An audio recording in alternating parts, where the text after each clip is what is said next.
Warm welcome to the show. I am Bule Mulebatsi, bringing you this week's edition of Bophelong. Life at 9 years old is one big adventure accompanied by limitless imagination to some.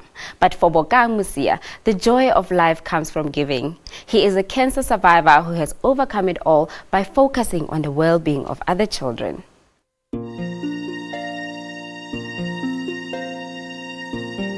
My life. That's all that matters now. Is that I'm alive.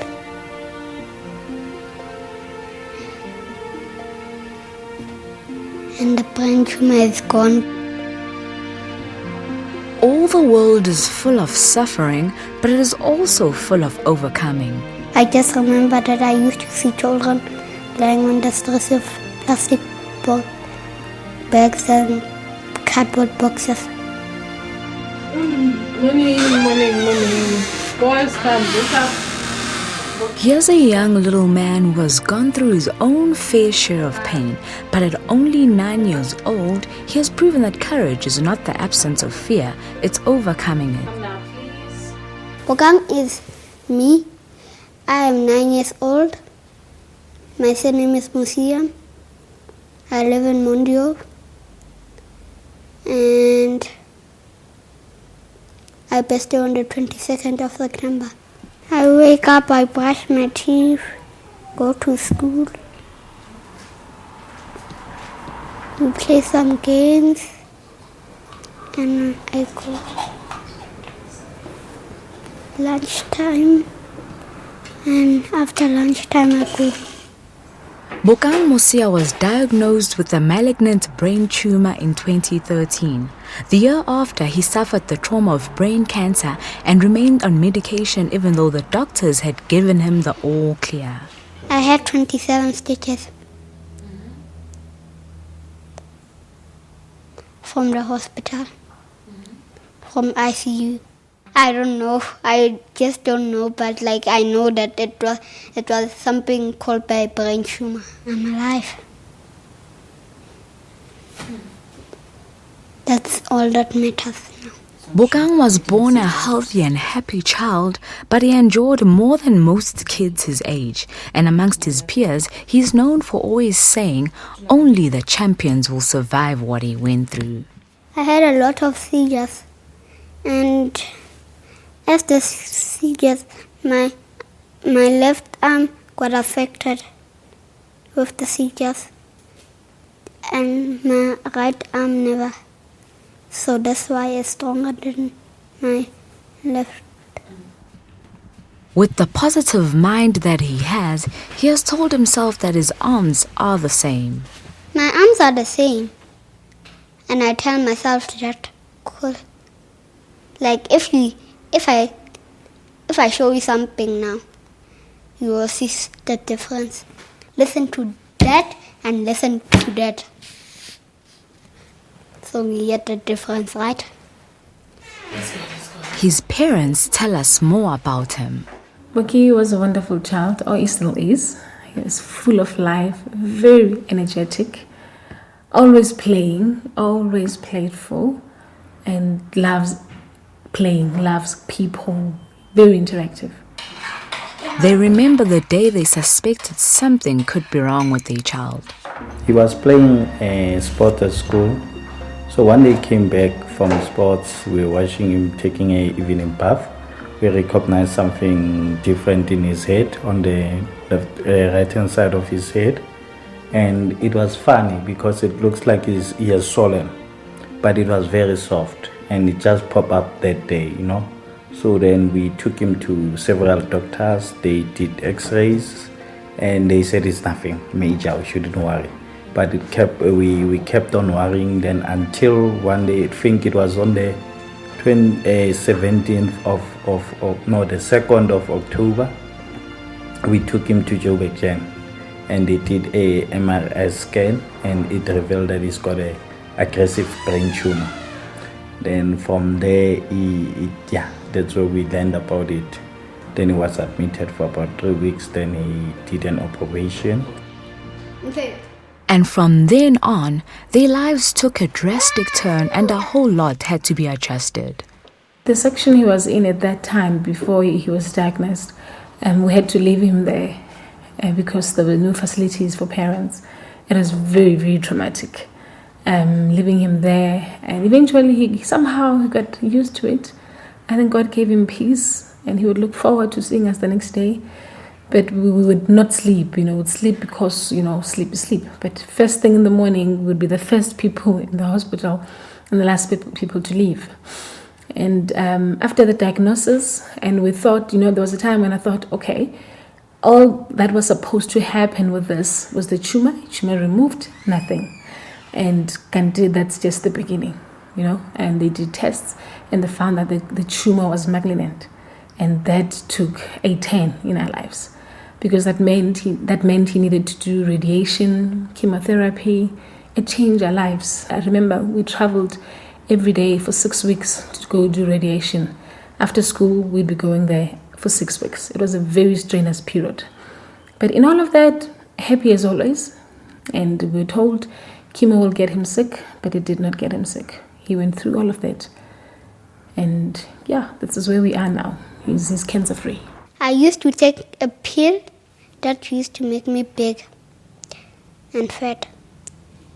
But then they gave me a purple one that is making me go down.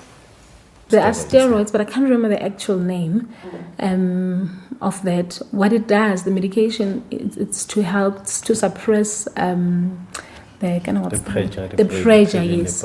It helped a lot to reduce the size of the tumor.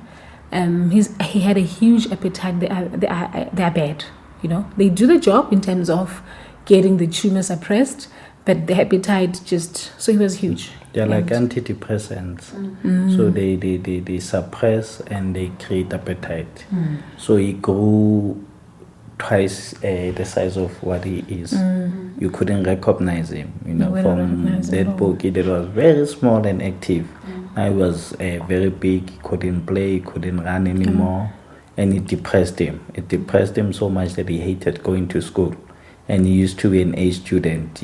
Every Friday he'll give you 10 out of 10, 20 out of 20 into the weekly exams. Now he comes back, he's doing 3 out of 10, he's depressed, he doesn't want to play, doesn't want to go to school. And we decided to change schools, and it helped him a bit.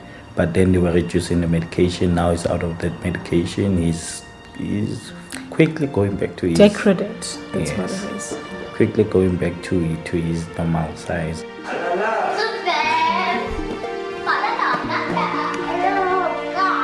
He now has an unshakable bond with his siblings.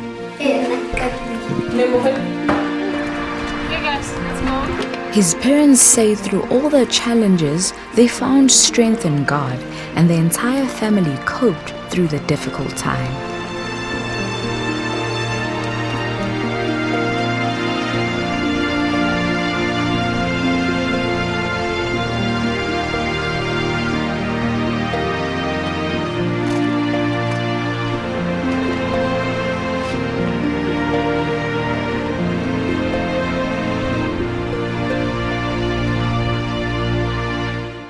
When we return, we find out more about Bokan's foundation.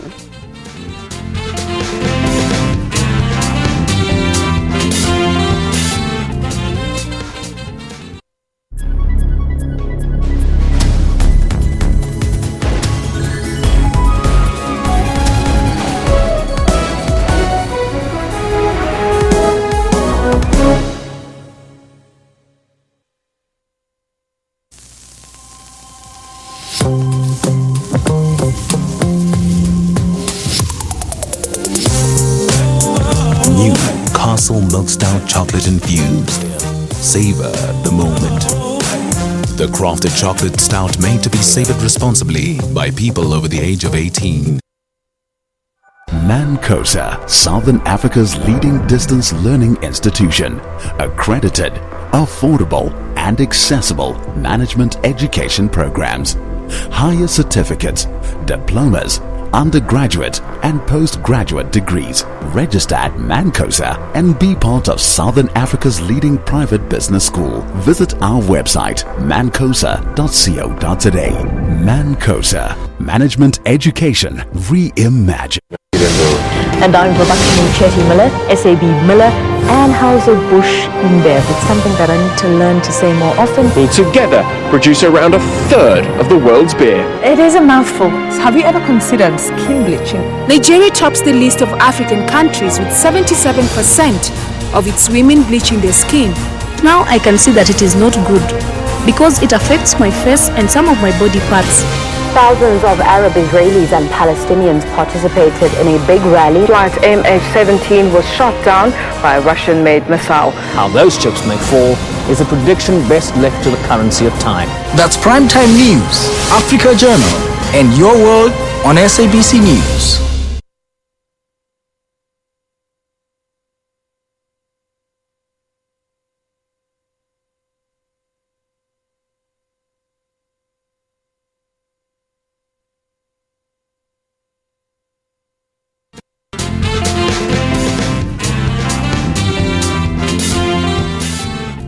Welcome back to the show right here on SABC News. In the media, he is known as the CEO of Giving for the work he has done through his foundation. Here is all you need to know about the Bophelong Musia Foundation. Bophelong's trips to hospitals made him question many things, which in some way or another has made him our very own little hero. It started when we used to go for radiation, because that's when we used to go every day. It would be money. And my answer would be, but I don't always have money. So he will keep his lunch because now I can give this person. But there was one particular person that we used to constantly be giving something. It being an apple, it being food, or it being money. So it would be that to say, I need to give to someone. And he used to have a code that says, Mama, let me teach you something. It's important to give. Give to the needy. God taught me something. So that's what he used to say. I used to say, Daddy, why are these people lying here? And he used to say, because they don't have parents. I think he had a conversation with God. They had a deal to say, I'm going to save you, you're going to do this for me. Because after the operation, he became different. Things that he would speak about, his maturity, his thinking would just be in another level. And now and then he will tell you, Mama, let me teach you something. And I mean, at that time he was what? 8. And now I'm being taught how to do things now by an 8-year-old. So I think he had a conversation, and I think he's living his purpose. He's very passionate about helping the needy. And you can see right there that something happened. And we might not understand it as parents, hence we started the foundation because we realized that there's something about him. And now we understand our purpose as to why did God allow it to happen to us. And in doing that, in return, we need to help the others. So Bophelong, tell me, every time you're driving and every corner there's someone who's begging, you give them something? Yeah. Seeing kids sleeping on cardboards and plastic bags inspired him to collect blankets and food for them. And this was the genesis of the Bophelong Musia Foundation. And then I went to my mom's aunt one day and I asked her if she could knit blankets for me. But she said it will take long, my boy. She contacted a few friends on her phone, and some started knitting and some started buying. And that's how I got the blankets. The Bophelong Musia Foundation is now up and running, all rooted from a little child's vision whose goal was to help the needy. I was introduced to the vision last year in May, whereby I met his parents and they told me that Bophelong, he's surprising us actually. Now he has this big dream. So it was on the 1st of May actually, and Workers' Day. So I sat down with Bophelong and he told me that he's got passion actually for children because of the experience that he had. The foundation, we started after we realized that Bophelong is a big heart and he wants to help people. So we thought, let's formalize an organization for him so that it helps and we can also be able to source out donations so that we can help him to achieve more. There are people working for me in my foundation. One of the people that works there is my mom and my dad and my uncle mostly. Surgery, cancer treatments, and checkups, little Bophelong never complained about his lot. In fact, he was more interested in only one thing, helping others, because seeing them suffer didn't sit well with him. It made me feel sad, because we as people have blankets and they don't, and some are blind, and I saw some people that are blind, and some don't have parents, and some beg for money. Through all the giving and caring, he is still a child, just like any other child. He now attends a school that cares for his specific needs, and even at school, they are amazed of his big heart. The first time I met Bophelong, he came into my office and we had a chat. And when he walked out and Mom came in, because I never interview the child and the parent together because of the questioning that I request with the answers, I said to the Mom, I've just met an old soul. He had wisdom that was quite profound and quite beyond his years. And he spoke with the most eloquent tongue. And he was like an adult in this little body. Concern and care for other people is instilled in him. His behavior is quite exemplary. He loves to cuddle. He generally comes into my office in the morning and sits on my lap and says, "Hello, Mrs. Mum, how are you?" And we have a cuddle, and then off he goes to his classroom afterwards when the bell goes.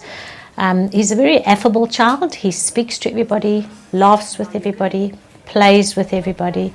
There's never any confrontation as far as he's concerned. You know, he gets along with all of his peers.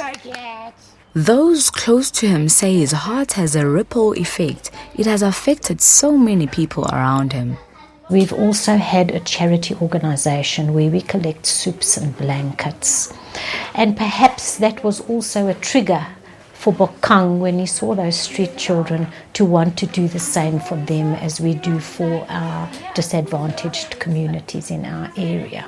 At first he used to do birthdays, it will be Bophelong and friends. Now he thinks, where can I have a birthday? At Joburg Gen or at another shelter or home. You know, it's no longer about him and his friends, but it has changed his mindset. He used to be a child, I want to be a pilot, I want to be this, I want to be this. Now he says, I want to be doctor, I want to help other children. I don't want to prick them as painful as the doctors were pricking me, you know. So now it's different. It's all about him helping people. It's no longer about being Bophelong and being Bophelong alone. Running a foundation and making time for school and still be able to play with friends must be quite demanding. But Bophelong does it all. After the break, Bophelong and his team are reaching out to the beneficiaries of his foundation. We catch up with them after this.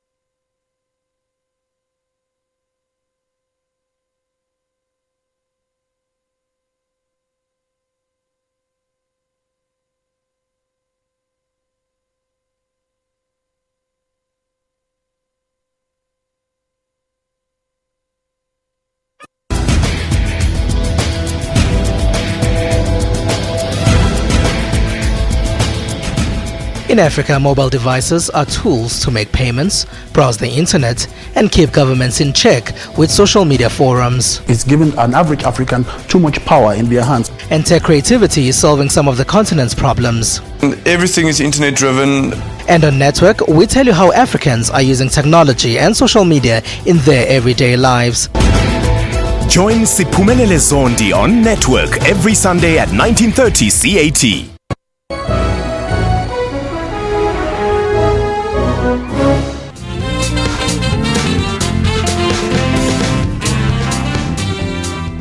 Welcome back. You're still watching Bophelong right here on SABC News. The agents of change often say if you can change one person's life, you have won half the battle.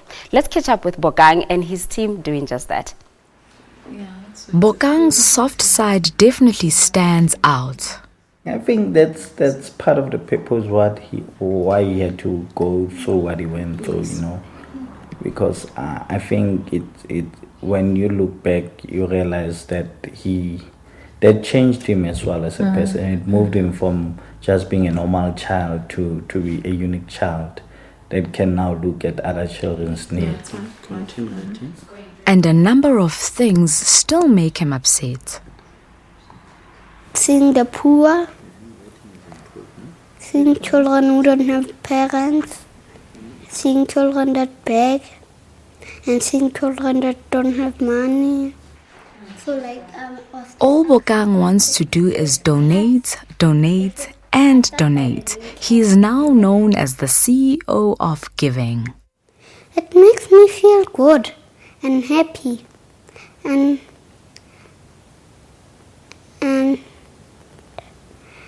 I wish that other children could have a heart like mine. Everyone around him can't help but be inspired. Bophelong is he's a good person, he's good to people. Sometimes he's rough to me, his baby brother and Lotliso. Bophelong loves people, kids, and he cares for everybody. He loves people, he's very friendly. Yeah, at times, he's so persistent also. Yeah, he doesn't take no for an answer. If he needs something, most definitely, he will make sure that he gets it. As the brain behind Bophelong Mosia Foundation, Bophelong's dream of helping others is being fulfilled. He goes to different homes and distributes whatever that he can. Igusasa Lethu Youth Project drop-in center is in the south of Johannesburg and is one of the places Bophelong usually visits and encourages kids. I play with them, I eat with them, I do a speech, I pray. I encourage them by saying, I wish they could have a heart like me and give to the poor. My name is Bophelong and I love you and I hope you all have a big heart like me.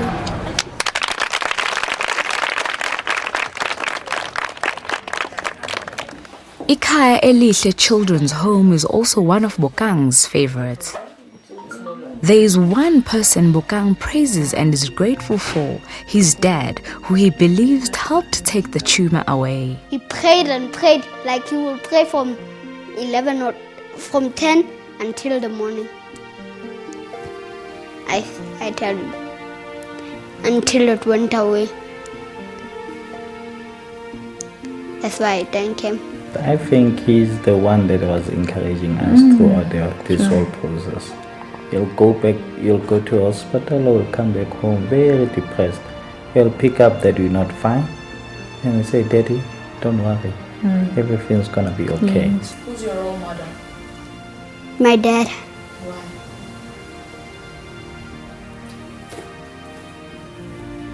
Because he helped me with a lot of stuff. He advocates for me.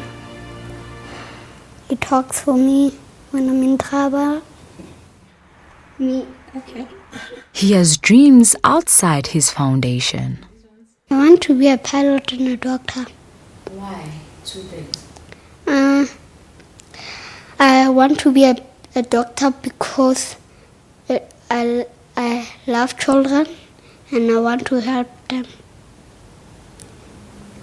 And then a pilot, why do you want to be a pilot? I want to travel the world. We wanted to be a pilot. But from aviation background, I know certain medical condition will stop him from being a pilot. But I can't say now to him, you won't be a pilot. But the doctor one is very highly possible. But for me, I see Bokang being a motivational speaker, going all around the world, motivating people about where he comes from and what God did for him until he get to that stage. And he will do well in business. So he'll be a motivational speaker and a businessman. He's actually now advanced beyond his years in the actual grade level that he is at.